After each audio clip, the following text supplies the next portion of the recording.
Clip number 372 انشاءاللہ عز و جل اس کلپ میں سورہ اعراف کی آیت نمبر 138 سے 141 تک کی تلاوت، ترجمہ اور تفسیر قرآن صراط الجنان سنیں گے۔ بسم اللہ الرحمن الرحیم، اللہ کے نام سے شروع جو نہایت مہربان رحمت والا ہے۔ وجاوزنا ببنی اسرائیل البحر فأتوا على قوم يعكفون على أصنام لهم قالوا يا موسى اجعل لنا إلها كما لهم آلهة قال إنكم قوم تجهلون إن هؤلاء متبر ما هم فيه وباطل ما كانوا يعملون۔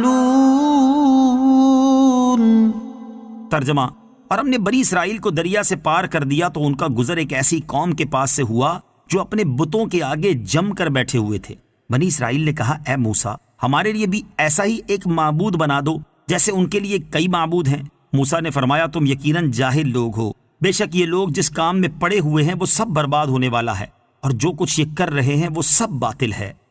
وَجَاوَزْنَا بِبَنِي إِسْرَائِيلَ الْبَحْرَ،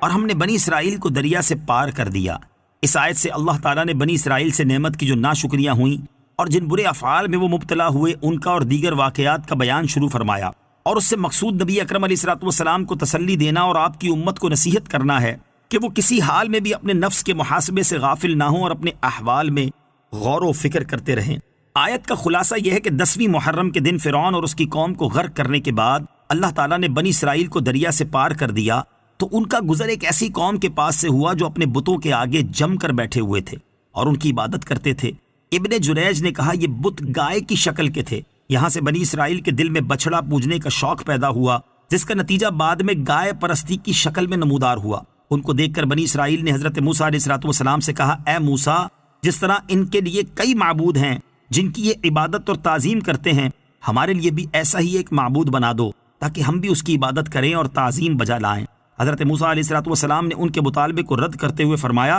بے شک تم جاہل لوگ ہو کہ اتنی نشانیاں دیکھ کر بھی نہ سمجھے کہ اللہ عز و جل واحد ہے، اس کا کوئی شریک نہیں اور اس کے سوا کسی کی عبادت جائز نہیں۔ نوٹ، یاد رہے کہ حضرت موسیٰ علیہ السلام سے یہ عرض سارے بنی اسرائیل نے نہ کی تھی، کیونکہ ان میں حضرت ہارون علیہ السلام اور دیگر بزرگ اولیاء اللہ رحمت اللہ تعالی علیہم بھی تھے، بلکہ ان لوگوں نے کی تھی جو ابھی تک راسخ الایمان نہ ہوئے تھے۔ إِنَّ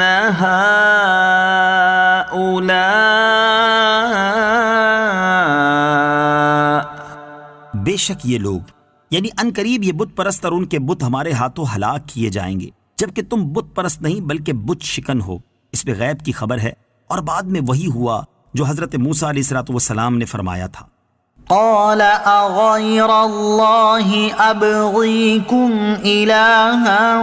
وهو فضلكم على العالمين وَإِذْ أَنْجَيْنَاكُمْ مِنْ آلِ فِرْعَوْنَ يَسُومُونَكُمْ سُوءَ الْعَذَابِ يُقَتِّلُونَ أَبْنَاءَكُمْ وَيَسْتَحْيُونَ نِسَاءَكُمْ وَفِي ذَلِكُمْ بَلَاءٌ مِّن رَّبِّكُمْ عَظِيمٌ۔ ترجمہ، موسیٰ نے فرمایا، کیا تمہارے لیے اللہ کے سوا کوئی اور معبود تلاش کروں، حالانکہ اس نے تمہیں سارے جہان والوں پر فضیلت عطا فرمائی ہے۔ اور یاد کرو جب ہم نے تمہیں فرعونیوں سے نجات دی جو تمہیں بہت بری سزا دیتے، تمہارے بیٹوں کو قتل کرتے اور تمہاری بیٹیوں کو زندہ رکھتے، اور اس میں تمہارے رب کی طرف سے بڑی آزمائش تھی۔ قال أغير الله أبغيكم إلها، کہا کیا اللہ کے سوا تمہارا اور کوئی خدا تلاش کروں؟ جب بنی اسرائیل نے معبود بنا کر دینے کا مطالبہ کیا تو حضرت موسیٰ علیہ السلام نے ان کی جہالت کو واضح کیا اور فرمایا کیا میں تمہارے لیے اللہ عز و جل کے سوا کوئی اور معبود تلاش کروں، حالانکہ اس نے تمہیں سارے جہان والوں پر فضیلت عطا فرمائی ہے۔ یعنی خدا وہ نہیں ہوتا جو تراش کر بنا لیا جائے، بلکہ خدا وہ ہے جس نے تمہیں فضیلت دی، کیونکہ وہ فضل و احسان پر قادر ہے تو وہی عبادت کا مستحق ہے، اور اس کے فضل و احسان کا تقاضا ہے کہ اس کا شکر اور حق ادا کیا جائے، نہ کہ ناشکری اور شرک کیا جائے۔ وَإِذْ أَنْجَيْنَاكُمْ، اور یاد کرو جب ہم نے تمہیں نجات دی۔ اس آیت کی تفسیر سورہ بقرہ آیت 49 میں گزر چکی ہے۔ اس مقام پر یہ آیت ذکر کرنے سے مقصود یہ بتانا ہے کہ اللہ عز و جل وہی ہے جس نے تم پر یہ عظیم انعام فرمایا، تو تمہیں اللہ تعالیٰ کے علاوہ کسی اور کی عبادت میں مشغول ہونا کیسے روا ہوگا؟